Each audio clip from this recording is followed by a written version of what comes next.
Hello, year 2 and year 3.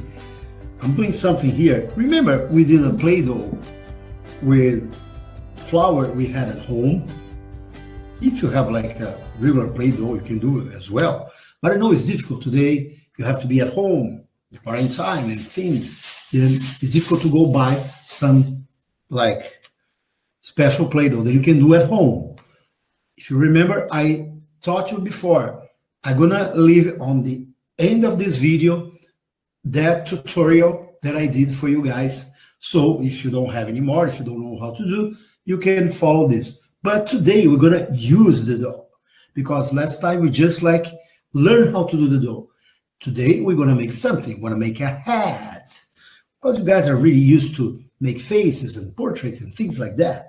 Now let's make a face again, and now we're gonna make a hat with my Play-Doh. My Play-Doh, I use like kind of dye, like coloring, like food coloring.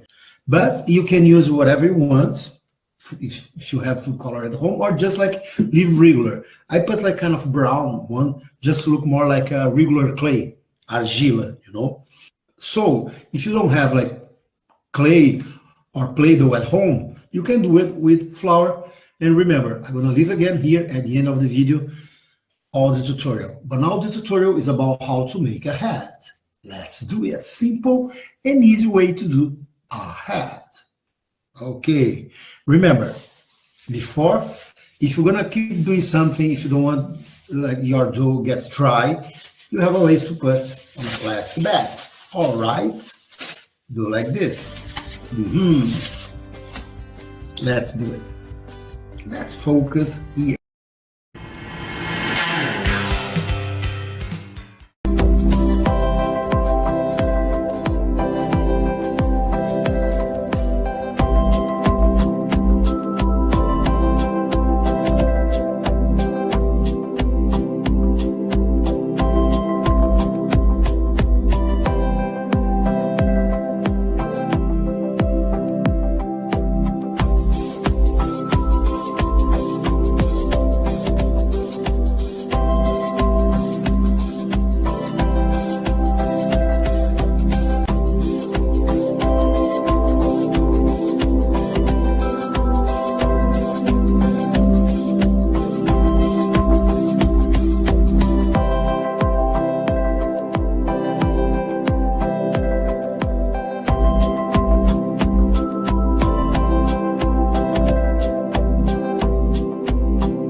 That's all, folks. Bye bye.